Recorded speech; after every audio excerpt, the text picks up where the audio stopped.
Clear prop.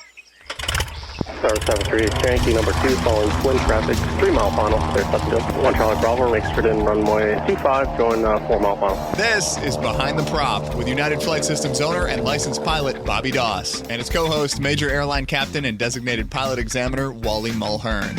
Now let's go Behind the Prop.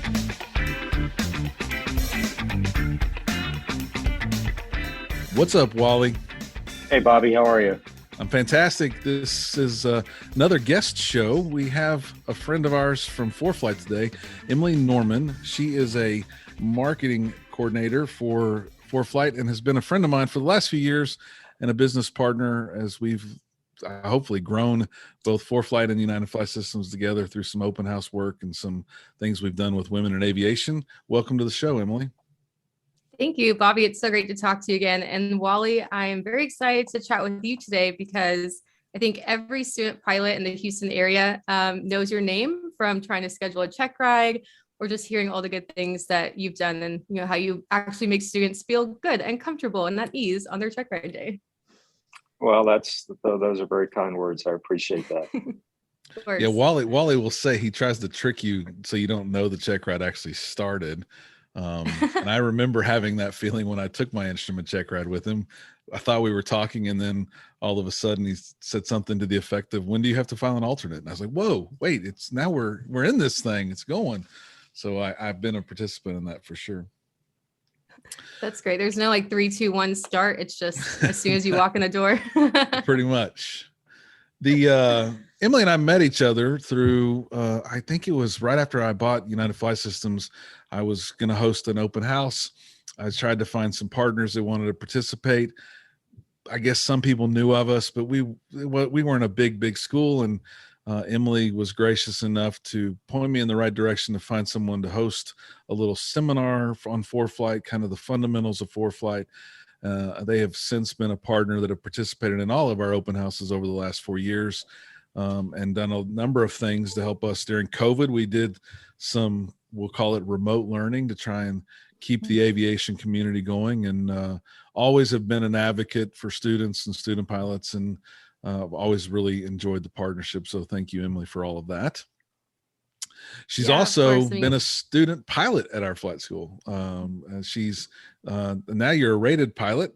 Congratulations. And I wonder, are you working on any other future ratings? Yeah, so I'm actually kind of on short final for my instrument rating. I was able to hold on to my CFI for as long as possible due to COVID because he wasn't called up to the airlines, but his calling came. And so I'm, kind of on a wait list to start with a new CFI. It's been, sorry, my mailman just showed up. So yeah, I'm kind of on short final for the instrument rating and check ride. I'm kind of on a wait list for a new CFI. That's kind of one of the struggles of, I think, owning your own plane and in an area where there aren't as many instructors. You don't want to put into a flight school. You need to find a freelance CFI.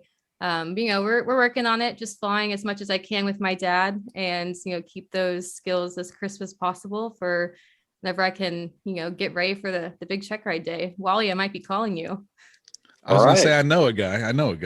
Yeah.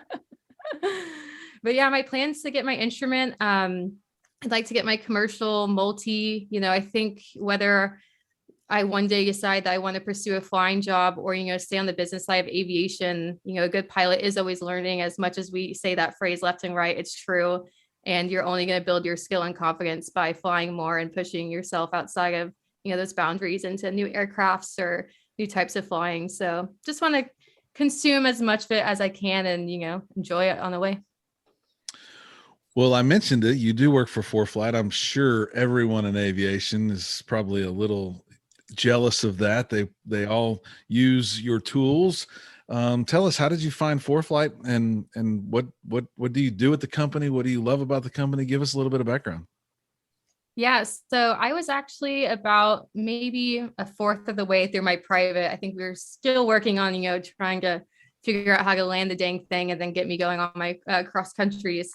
And my CFI was just like, hey, I flew today with someone who works at Foreflight. I guess their office is in Houston. And, that night I went home and was looking on their career page, which we are hiring right now in the marketing team and all over the company. So if anyone's looking for stuff like that, go check out foreflight.com/careers. But yeah, I went on to the careers page and I saw on their site that they actually had some opening positions in marketing. And before I fell in love with aviation, I had earned a double degree in international business management and marketing, then found aviation. And so this was the perfect opportunity to, combine those two passions. And, I got the application in. Thankfully, I actually was hired and I've been there for about 4 years now. It's been absolutely incredible. I started as just kind of a basic marketing coordinator, picking up on social media. Eventually now I actually oversee everything on social media. So if you ever tweet at us, comment on any of our, pages, DM us, more than likely it's probably me responding. So please be nice always. Another thing I also Are you saying people can be mean on the internet, Emily? Are you saying that? Yeah, sometimes. Okay. It's not always a happy place, but it's also a great space to, share stories, educate people about what Foreflight can do, and then also just share experiences. Like there's so many times where we'll post something that's highlighting a feature and then other pilots chime in and just riff off each other, but I use it this way, or it's really helped me out in this situation. So, not only are we trying to educate our pilots, but the pilots themselves want to help out each other. It's such a big community aspect. So that's always been really fun, kind of space to work in. And then another part of that, I've kind of evolved into a community marketing coordinator. So anything involving our online community, on the ground community events, I kind of have my fingers in a little bit. So I get to work with our influencer marketing. And so that's kind of our, YouTubers, our people who just have a really big social presence. Some of the guys are like Jason Miller from Learn the Finer Points, Chris Palmer from Angle of Attack, or Steve Thorne Flight Shops.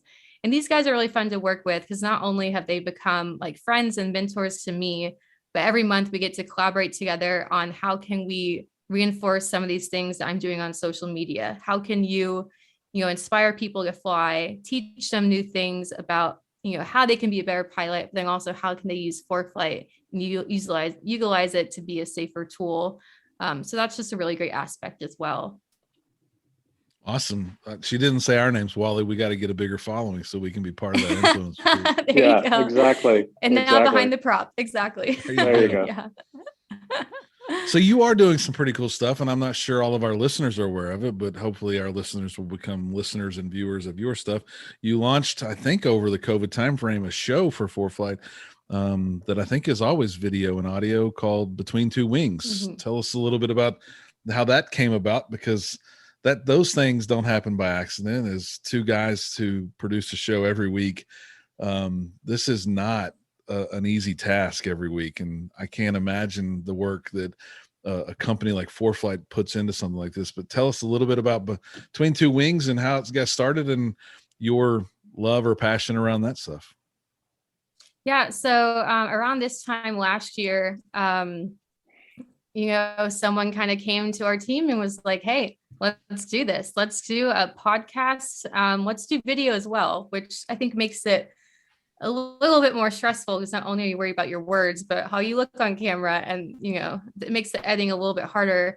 And so we were tasked with this idea. We did a mock trial, me and our EVP of marketing and sales, where he interviewed me. And it was kind of just, the logistics setup, like, is the audio working? Is Zoom going to be the platform we use? What mics or what cameras should we use? All that stuff. And at the end of it, he was like, okay, cool. This is a good idea. Emily, you should host it. And I was like, oh, okay.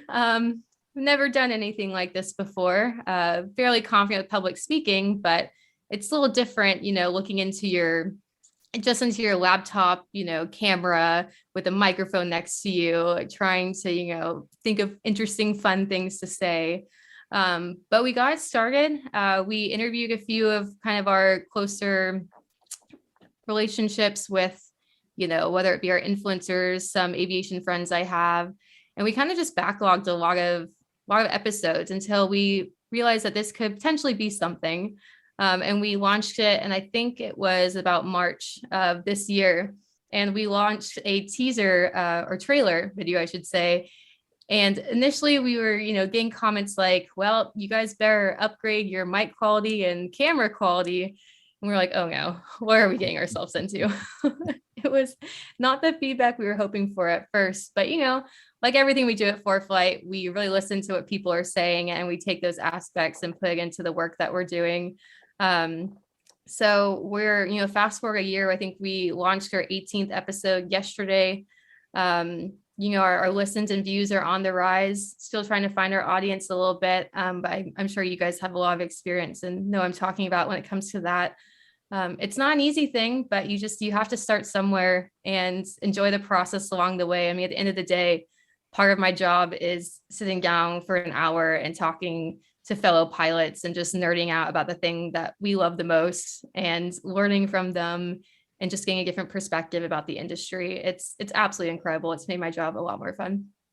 That's awesome. Well, Wally and I obviously have fun doing it. It is not our job. We just enjoy doing it. And we've struggled and probably been through all the same things you've been through. The right when we launched, everyone, all they did was praise our audio. It was by happenstance. I don't know why it happened, but really early on, that's all people talked about was, y'all sound like it's professionally done. And we really just sit in an office and talk to each other. And then we've done the same thing. We've been searching for our audience. We have a listenership on 5 continents almost every week, which blows our mind. It's obviously saturated in the United States with a spattering around the world. But this past week, we had more listens than we've had in a long, long time. So I think it's one of those things that'll just continue to grow as you continue to keep momentum and the show continues to repeat. I think you'll see your listenership grow. And while once addicted, we still both probably look at our statistics every day just to see. Oh yeah. It's hard not to look. Yeah, and then definitely. Luckily we don't have any haters yet, but we've had some feedback that's just, we wonder sometimes what people are thinking when they send the feedback in. We encourage it, but I don't remember what we've had somebody, they thought we said something wrong. We didn't say something wrong. They were extremely passionate about what they thought we said. And it's a shame that people get wrapped around some of those axles, but we love doing it. We love talking to people like you and also learning from that stuff. So tell us about that's an interesting point that's an interesting point you're saying about, someone thought you said something wrong. And I think, that's definitely something I'm always fearful for. Like I'm a low time pilot for about 200 hours. I have not done everything, any, big aircrafts or even touched on commercial or what, multi-engine looks like. And I think that kind of translates a lot to, pilots in general is we can over critique sometimes and think we know what we're talking about or the way that something's supposed to be done. And, it can be a little bit negative. And so it's so much better to focus on the, positive community side where we're all trying to help each other learn, yes. Not try to nitpick and call out things. So. Well, I kid. If someone's really upset, they can have their money back because it's a free show and we're doing the best we can. There you go. I mean, it's hard to be upset about that. And my disclaimer, Emily, I have like a gift that you don't have. We have in our tagline it says that we've together, Wally and Bobby have 24,500 hours of flight time. Well, Wally has 24,000 of those. He should be the one with all the right answers, not me. I'm the new guy. Oh, I don't know about that. Maybe I should be, but maybe I'm not. There have been episodes where Bobby has just flat out asked me a question, and I just have to say, pause. I need to look that up. I have to look it up. Yeah. Well, it just proves we don't all know That's everything great. For sure. Yeah. So you're clearly passionate about Foreflight, and if you've been there 4 years, you were there pre-merger, right, or pre-acquisition? Correct. So Tell us, what do you love about Foreflight? And they seem like a great company from afar. We all love their technology. You've got the inside look. Tell us some of the things we don't know about the company. Yeah. So just starting off, I think, like you said, probably everyone listening has, heard of Foreflight, uses Foreflight. It's out there. Like it's a big name company. But it's really fun to work for a company that is so well loved by people. I think that's really rare. And it's just a unique opportunity to not only work for a company that people love, but it's actually making a difference and innovating like in the aviation industry we're making it easier to fly, more enjoyable, and then the most importantly, more safe for all pilots. Every time I fly with my dad, he's like, "Oh, cool, yeah, I'll come pick you up from Austin in the plane." And then he remarks about how 20 years ago, you couldn't just tap on an iPhone and be like, "Okay, cool, yep, I can fly today. Here's my route, let's go." There was so much planning involved, and you just couldn't make those kind of spur of the moment decisions to look outside the window, verify on the phone, and then like hop out and go fly. So that's a really unique thing to see how that has changed aviation so much. And I think the thing that I love most about working at Foreflight is I get to see all the behind the scenes of a products that I, use almost daily and, have grown such a fan of. So I get to be in meetings where these new feature ideas are first being presented outside of, kind of developer circle. And then I get to see these meetings a few months later where we have the first demos of these products. And then, eventually it's like, hey, we're going to release this product next month. Let's get all the marketing materials behind it. So, I get to be helping out of, how are we going to present this feature on social? How are we going to educate people about these new things that they may have been asking for, the past 6 months to a year, and we're finally going to give it to them. And so it's really interesting to see kind of the timeline of a feature move through, especially for things such as, hold advisor or profile view on iPhone, which have been asked for quite a long time.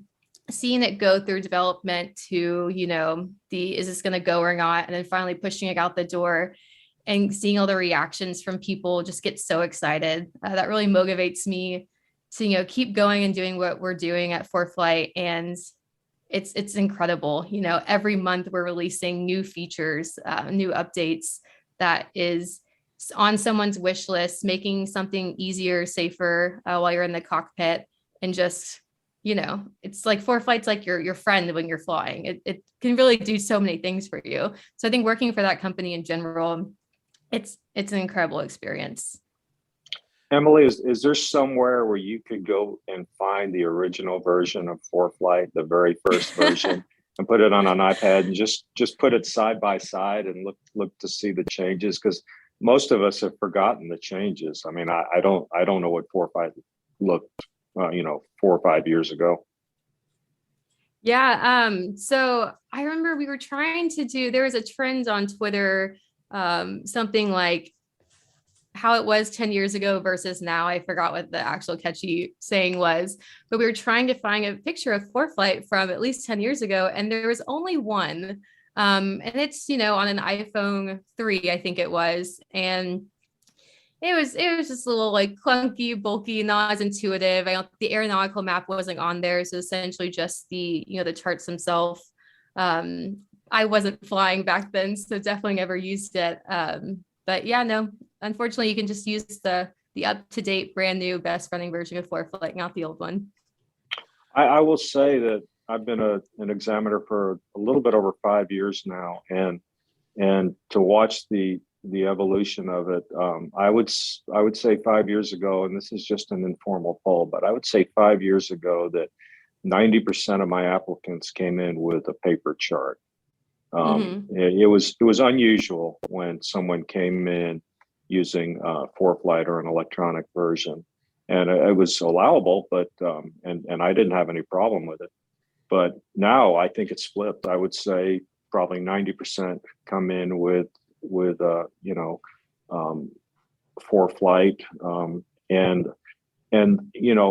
the cross country that I will give to applicants most of the time requires a fuel stop, and I'll ask them. I'll say, well, what's your reasoning? Why did you pick this place? And a lot of times they'll say, well, because it's got cheap fuel, and that's just a feature in Foreflight. You can display fuel prices, and if I'm flying my own air, when I've flown to Oshkosh, I picked the place up in Missouri that has the cheapest fuel, and it's just economics. Now back in the day, prior to Foreflight, that would have taken a lot of time to figure out. You'd have to call places. What's your fuel price? But it's just a tap now, so it's a great feature. Yeah, and one thing on that is, like, we like to say that you can even, if you're doing a really long cross country, you can pay for your Foreflight subscription by just using that fuel price layer and saving on fuel. Yeah, No doubt. yeah, It's absolutely. insane. Yeah, it's a great tool, and I can remember when Wally gave me my check ride, my instrument check ride. It was 4 years ago or so. That the scuttlebutt was you can't do electronic stuff. You can't use electronic Mhm. stuff, and I really think Wally was the one, if not the first, one of the first that really supported and encouraged it. Didn't require paper, right? Encouraged you to have paper backup, but the electronics was good and usable, and I think he embraced it early on, which I thought was fantastic. So I've never had to use paper again. I've always had it as a backup for my check rides, but embracing the technology, it's here to stay. And Foreflight's made a huge impact on cockpit resource management, the capability of seeing traffic, and obviously we could go on and on and on with what we get in the cockpit today on a fairly inexpensive device related to aviation, meaning iPad, and a subscription that really is the most cost-effective thing in aviation, as far as I'm concerned, for sure. The 10 charts and Yeah, you well, paid for the subscription. exactly. And yeah, Wally, if you're tech friendly, then I'm definitely calling you for my IFR check ride.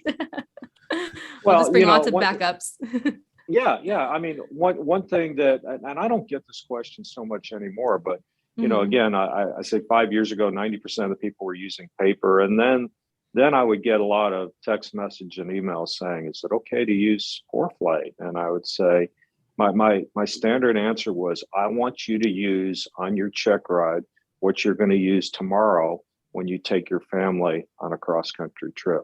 I mean, Exactly. Yeah. what good are we doing by you showing me that you can use a paper chart if tomorrow you're going to trash that paper chart and you're going to use Foreflight tomorrow? So let's use today what you're going to use tomorrow. I like Yeah, it. for sure. What I mean, we could talk about features all day. I was going to say, what's your favorite feature? That's kind of like impossible to answer. What was, Yeah.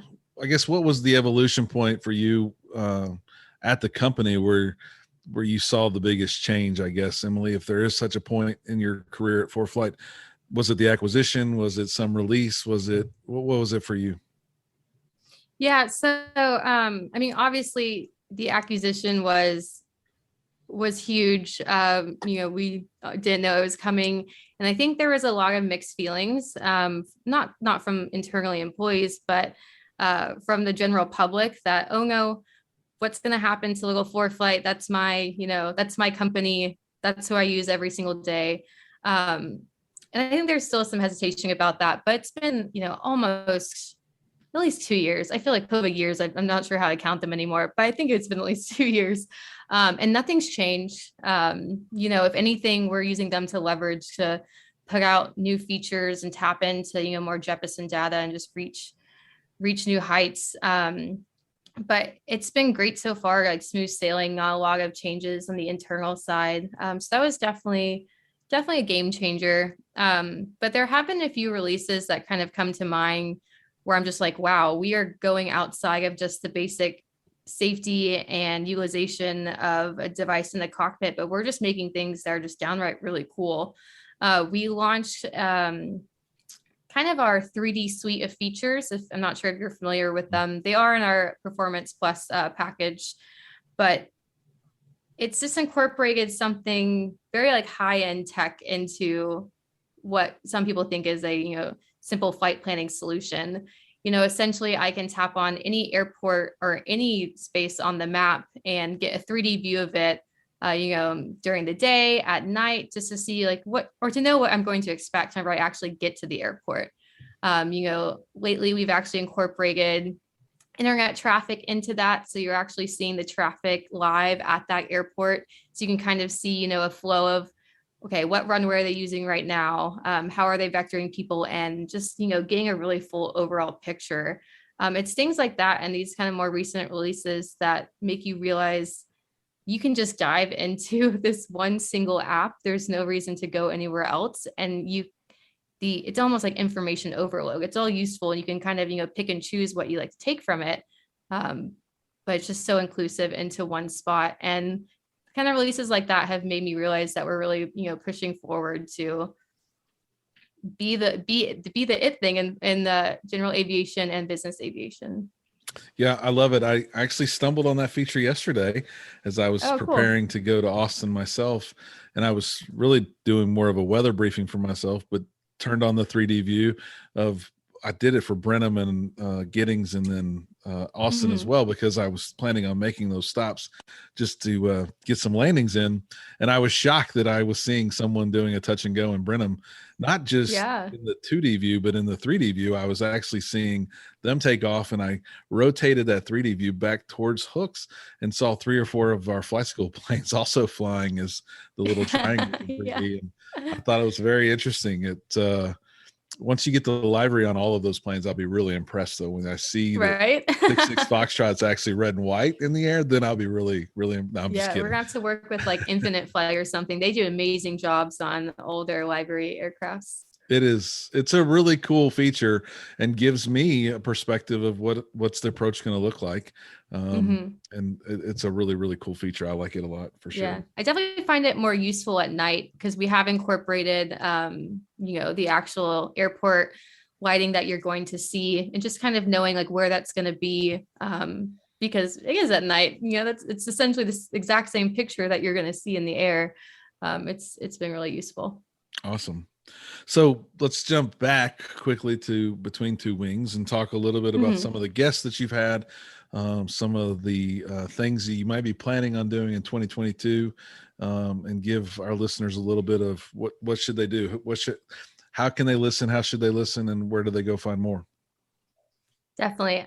So Between Two Wings is available on YouTube and essentially wherever you find your podcast. So after you listen to Behind the Prop, you can just, search Between Two Wings and you'll probably find it on the same platforms.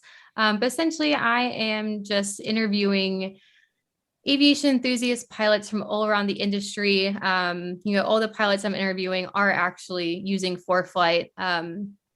Which is really incredible because it just kind of highlights and showcases how far our product actually reaches.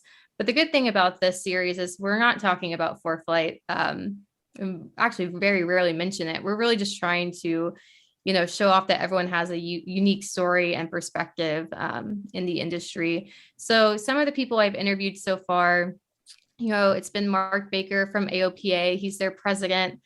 He was really fun to talk to just because AOPA is another one of those GA organizations that we all know and love. And just to hear a little bit more about what they're actually doing and have to deal with every single day to protect our freedoms to fly. Cannot praise those people enough. I chatted with the CEO of FlyGoAir, Daniel Baker, and then also our CEO, Tyson Weiss. Those are really good, interesting episodes. They both kind of, brought a product to the market that has become the standard in all types of aviation, and they've just really changed it up. And then also we work closely with FlyGoAir, so it's always kind of interesting to hear a little bit more about them. But I think diving into more of the pilot side, I interviewed a hurricane hunter from NOAA, and it's absolutely incredible and insane what they do. And, we all live in Houston. What these people do is directly impacting some of the decisions that we make. Do we evacuate? Do we stay here and hunker down? And it's incredible what they go through just to make sure that the general public can be upstate informed about these dangerous storms that are coming in. Absolutely incredible. I assume they're not really afraid of turbulence if they're doing that, right? No, at one point she was telling me how she has to stand up and, hold the yoke down while breaking through the eye of the wall. And yeah, we could have talked for hours. I had a little so bit many of a more crosswind, questions. a little bit of a crosswind there, Wally. Yeah. Breaking Wow. through the eye of the hurricane. Wow. Yeah. She said everyone's just chatting up, about their weekend, like nothing's about to happen. Very, very calm. I'm sure this is this process has been refined down to a T. So That's amazing. That's amazing. Truly amazing. Well, one thing that stands out to me in the last year about Foreflight and really technology in general, because I am a technologist at heart, was the keynote speech. I have been waiting for this new iPad mini forever from Apple, and they finally were going to do their keynote. And I was, as an aviator, as a friend of yours and others that work for Foreflight, I was amazed that the first thing they showed on the Apple keynote for the new iPad mini was Foreflight. That had to have been a proud moment. You probably were involved as a marketing person. Had to be exciting. Oh yeah. I think it was just really neat to see aviation represented and such a huge, widely watched event. Clearly aviators around the world, whether it be military, business, commercial, guys like us, we're all, probably buying iPad minis because those are, the most comfortable in the cockpit for a lot of us. I do think we have a big hold there on that market. But it was just absolutely incredible. And that kind of goes back to, Foreflight was actually one of the first apps in the App Store. And I kind of talk about this a little bit more with Tyson in our interview, but we were one of the first apps in the App Store.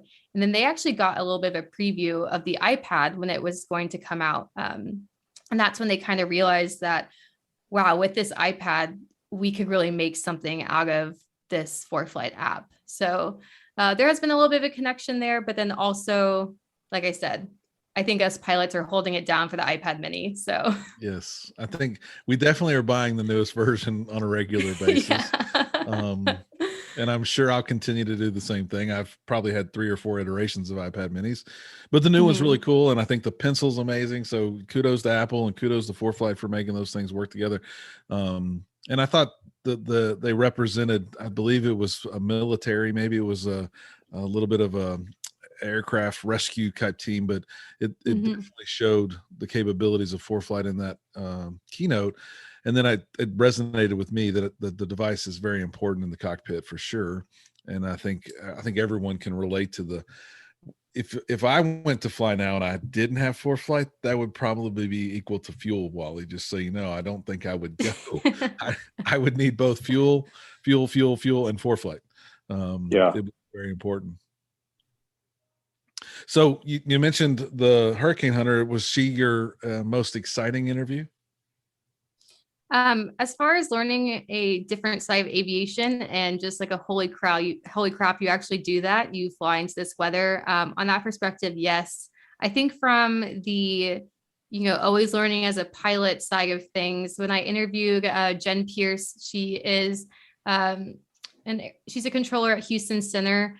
It was kind of that moment that all pilots want. They want kind of an alone time with a controller to, get comfortable, because I still have, some comms fright from time to time with my IFR training. So, get that alone time with a controller to realize like, hey, they're still human. They're trying to make, this whole process go smoothly and make sure everyone, gets on the ground safely. We're truly working as a team.